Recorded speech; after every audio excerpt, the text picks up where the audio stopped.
శివుడు శివుడు శివుడు అది ఆల్మోస్ట్ మొదటి సినిమా మొదటి తెలుగులో. సో అక్కడి నుంచి దాని తర్వాత సినిమా ఏంటి ఇంకా? ఆ తర్వాత చాలా వచ్చాయి. దాంట్లో పర్సనాలిటీ చూసిన తర్వాత కోదండరామిరెడ్డి గారే ఆయన అన్ని సినిమాల్లో నాకు ఛాన్స్ ఇచ్చారు.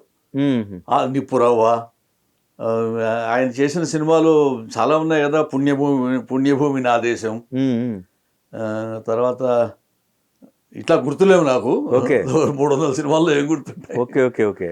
వరుసగా కోదండరామిరెడ్డి గారు ఏమి తీస్తే అది నన్ను పిలిచేవారు, క్యారెక్టర్ ఇచ్చేవారు.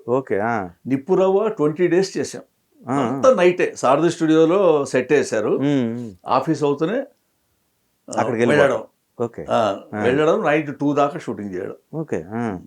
అది బాలకృష్ణ గారితో పరిచయాలు, అప్పటి నుంచే బాగా పరిచయాలే. చాలా బాగా 20 days చేసి బాగానే చూసుకున్నారు వాళ్ళు, ఏదైనా చెప్పాలంటే. నిపురవతి మీరు చెప్తుంటే అంత కష్టపడ్డారు, కానీ రిజల్ట్ రాలేకపోయింది కదా. బంగారు బుల్లోడు ఆడినట్టుంది అదే టైం. బంగారు బుల్లోడు సైమల్టైన్స్ గా విజయశాంతికి బాలకృష్ణ, నిపురవ. కరెక్ట్, అవును. ఎంత చాలా కష్టపడ్డారు బాలకృష్ణ గారు. బా నా బొగ్గు అనుకుంటా ఆయన డైలాగ్ అట్లా ఊతపదం అలవాటు ఎప్పుడు. నేను దాంట్లో జైలర్ క్యారెక్టర్. జైల్లో పెడతాము, జైల్లోంచి తప్పించుకొని పోతాడు ఆయన.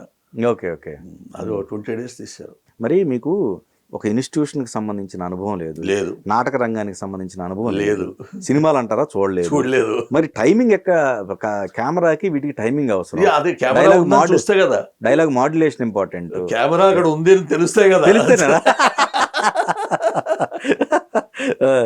ఓకే. మాడ్యులేషన్ అంటారా, ఆ డైలాగ్ లోనే తెలిసిపోతుంది వరకు మాడ్యులేషన్. ఇబ్బంది పడలేదని పెద్దగా నాకు ధైర్యం ఒకటి ఉంది, ఉంటది కన్ఫర్మ్డ్ గా.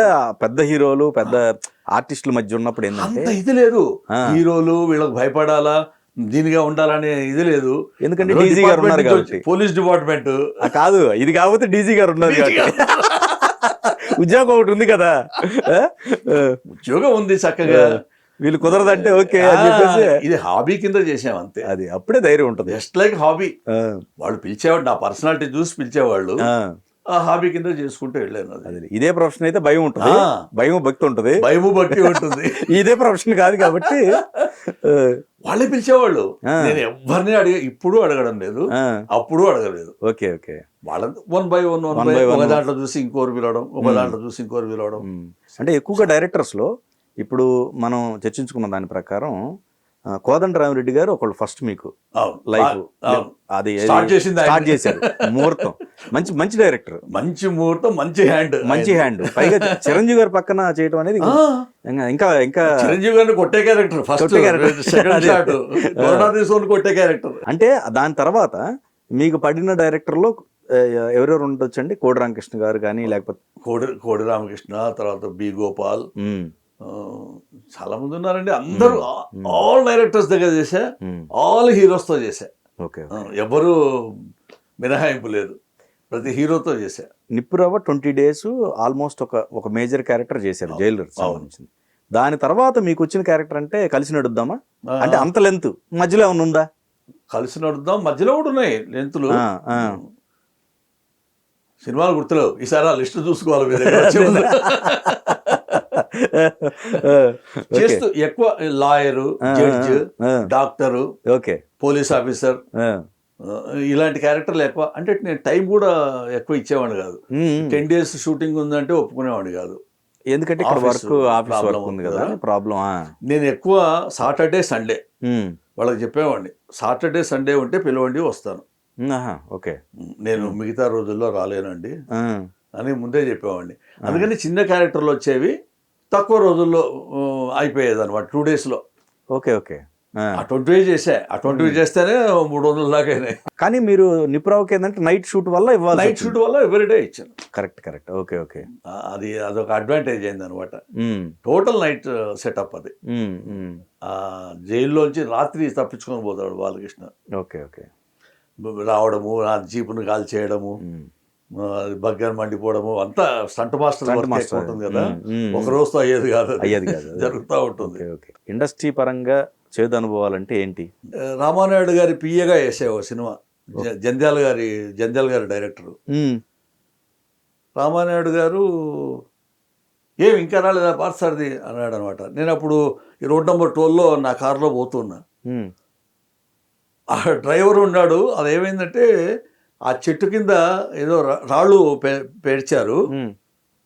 ఒక బల్లి సడన్ గా అద్దం మీదకి వచ్చింది, కారు అద్దం మీదకి. వాడు భయపడిపోయాడు. కారు ఎట్లో తిప్పేసి ఆ గుట్ట మీదకి వచ్చి కారుకి బోల్తా కొట్టాడు, పడిపోయింది. నేను కింద పడ్డా.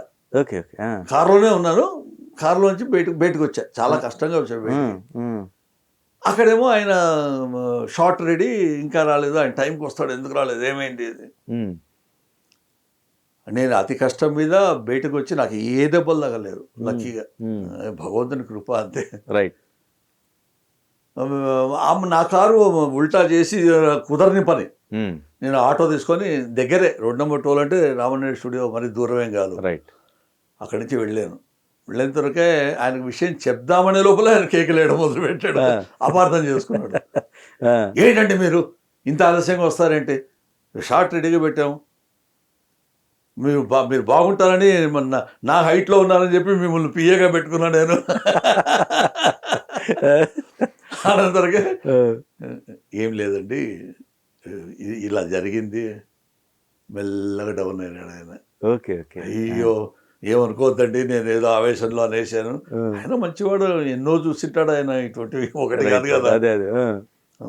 ఇలా జరిగిందండి, నా కారు కూడా బోల్తా పడి అక్కడే ఉంది ఇప్పుడు, దాన్ని వాడు డ్రైవరు ఏం చేసుకుంటున్నాడో తెలియదు నాకు, ఇలా జరిగింది. మీకేం కాలేదు కదా అన్నాడు. నాకేం కాలేదండి, సేఫ్గా వచ్చాను. Okay okay. ఆ షాట్లు తీశారు జంధ్యాల గారు. అదొక్కటే చిన్న, ఆయన కేకలేసింది మొత్తం ఇండస్ట్రీలో వారొక్కరే ఇప్పటిదాకా. ఓకే. ఎవ్వరు చేయలేదు. ఇంకా డిపార్ట్ పరంగా నా అదృష్టం ఏంటంటే, నేను ఎక్కడున్నా కూడా సెల్ ఫోన్ ఉండేది.